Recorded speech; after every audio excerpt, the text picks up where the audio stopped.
LeBron supporters might not want to hear this, but the argument being made here is that his impact doesn't automatically turn every roster into an unbeatable force. The comparison is that LeBron has often had teammates who are on a similar level to the stars he was competing against. Kyrie Irving, for example, was viewed as a player who could match the impact of someone like Stephen Curry, and that's where the debate starts getting uncomfortable for some fans.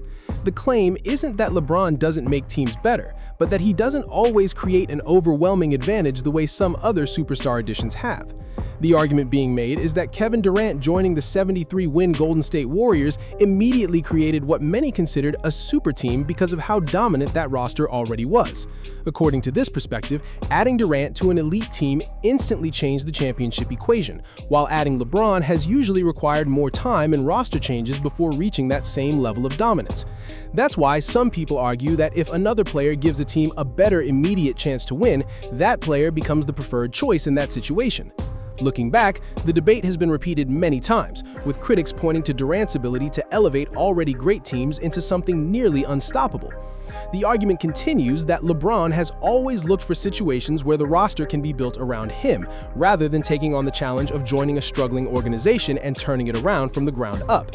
That leads into the comparison with Michael Jordan and his second comeback with the Washington Wizards. The point being made is that Jordan's path after retirement was different because he initially stepped into an ownership and front office role before eventually returning to the court. The story about Pat Riley and ownership is brought up as an example of how business situations can become complicated when agreements aren't officially written down. The comparison is that handshake promises can disappear when there's no contract protecting them. But regardless of that situation, Jordan still built his own legacy outside basketball, including his success in NASCAR. And that's part of the reason some critics say they would hesitate to choose LeBron in a hypothetical draft, not because of his talent, but because of the belief that his career decisions and team movement have created complications for the franchises that have built around him. The argument is that a team could win a championship with LeBron, but still face criticism afterward once he moves on.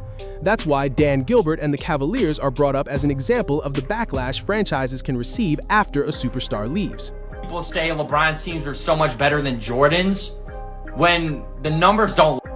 I think this guy might be my new favorite TikToker. He literally takes context, crumples it up, and spits it out. I love him. He's fantastic. I'm gonna stitch and duet a ton of your videos, dude. I love your stuff. It's fantastic. It's wrong, but it's fantastic. So let's go through all the misinformation you're giving these people on TikTok. So one, you talk about the first time LeBron James leaves Cleveland and they go from a 61-win team to a 19-win team. You failed to mention they obviously lose their best player in LeBron James. They don't replace him. They lose multiple other players. You don't mention that. The next players who are still there that were, leftovers from a team, by the way, not a championship team, not a three-peat championship team. No, a team that was #1 in the NBA 2 years in a row and couldn't make it to the NBA Finals. So an underachieving team, let's be clear. They only play, the best players left over are injured and only play like half the season. Oh, and they got a new coach. It's not anywhere near the same team. Then you bring up when he leaves Miami. I'm glad that you did that. Dwayne Wade, still there, a little bit older. He misses 20 games. Chris Bosh misses half the season, misses 40 games. You failed to mention that too. I guess that context wouldn't help. Then you bring up when he leaves Cleveland the second time. Do you want to mention that the leftover best players, Tristan Thompson, Kevin Love, only play half the season? Well, Tristan plays half the season. Kevin Love only plays 20 games. Those important pieces of information matter. Now you want to bring up Jordan and the Bulls. Interesting that you don't bring up when he leaves the Bulls the second time. Why don't you bring up that when after the second three-peat when he retires and they become the worst team in the NBA? Doesn't fit your narrative. I got it. All right. Well, let's talk about the 55-game season. That's a great one. Show me a time when LeBron James left a championship team, a three-peat championship team at that. The argument I would make right here is simple. How can anyone dismiss an entire era by saying the competition was just a bunch of plumbers and that everything was watered down? Now, to be clear, I don't believe that description is accurate at all. I don't think those players were plumbers, and I don't think the NBA was some weak version of itself. Actually, the opposite argument can be made because Michael Jordan's rise helped turn the league into a massive business. Owners saw the attention, the money, and the global popularity coming from Jordan, and that created opportunities for expansion. And that's something people forget when they talk about expansion teams. The Chicago Bulls themselves are an expansion franchise. A lot of fans don't realize that. Back when Bill Russell was dominating, the league only had a small number of teams competing. So if someone wants to use expansion as proof that the competition became weaker, that argument has to apply across the board. Because under that logic, a lot of all-time greats from later generations would also have to be labeled as products of a watered-down league.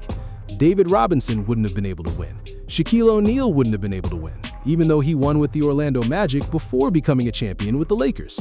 Kevin Garnett and Ray Allen would have to be questioned too. Tim Duncan would also fall into that category because his championships came during this so-called expansion era. And that's where the argument starts falling apart. Scottie Pippen remained in the league after Michael Jordan retired, playing through the late 1990s and into the 2000s, but he still couldn't finish the job. Meanwhile, Jordan went to Washington, but the point is that he wasn't originally trying to return as just a player.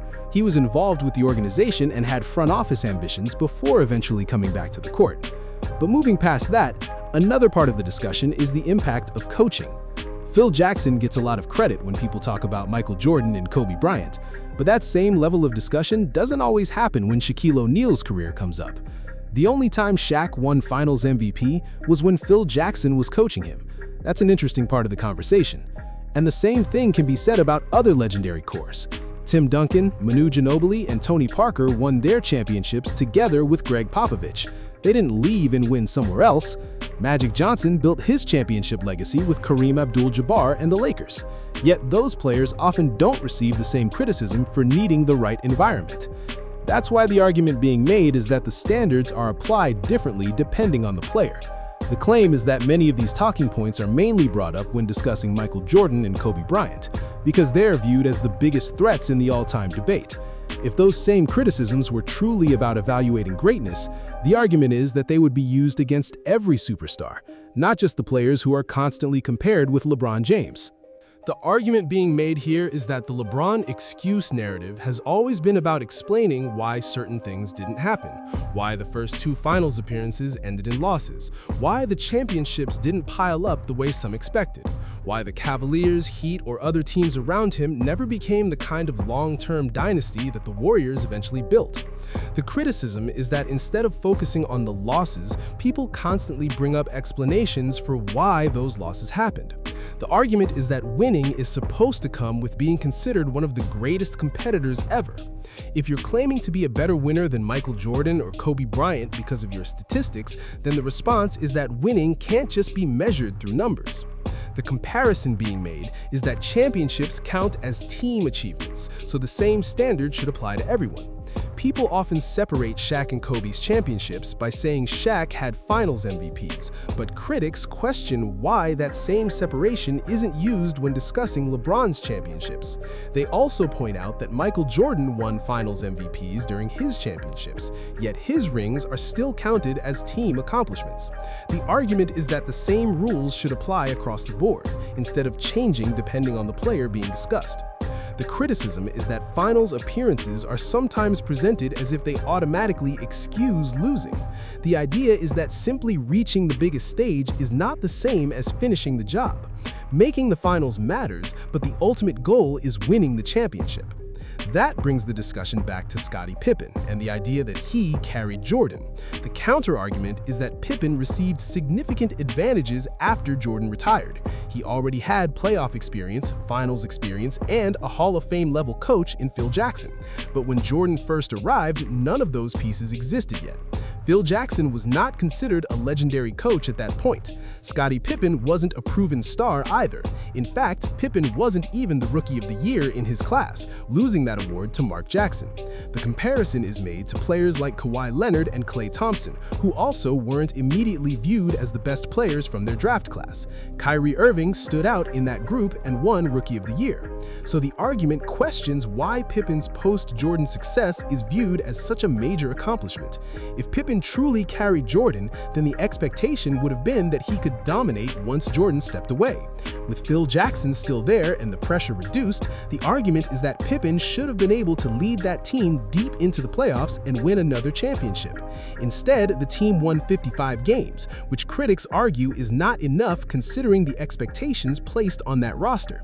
They believe the standard has been lowered when discussing Pippen and Phil Jackson without Jordan. The same point is brought up in the LeBron versus Kobe debate. Some people highlight regular season records as proof of superiority, but the counterargument is that the finals are the ultimate measuring stick. If two players are chasing championships, then the biggest comparison is what happens when they reach that stage.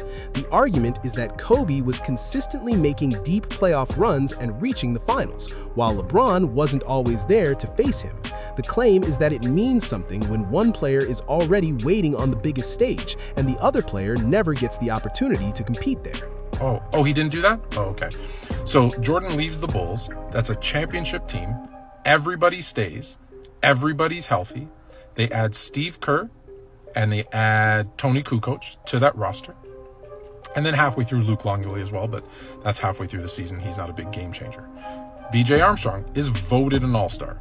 Go look at his stats. They didn't improve from any of the previous years. He's voted an all-star because, I don't know, maybe they were hoping Michael Jordan would come back. So your truth and your numbers don't lie is a load of shit, because numbers absolutely do lie. Now, I don't use the team stuff. Here's the point I want to make before we move on. Numbers themselves aren't the problem. Numbers are just numbers. The issue comes when people start manipulating what those numbers supposedly prove. People twist statistics, change the context behind them, or use them to create a story that the numbers themselves never actually said. The numbers don't create the argument. The interpretation of those numbers is where people start adding their own opinions and narratives. So that's really where the disagreement comes from. The stats are there, but people decide how they want to frame them. That's my view, and I'm standing by it. Now let me know what you think about this whole debate in the comments. And to the LeBron fans, I'm not even getting into that conversation right now because we already know how that argument usually goes.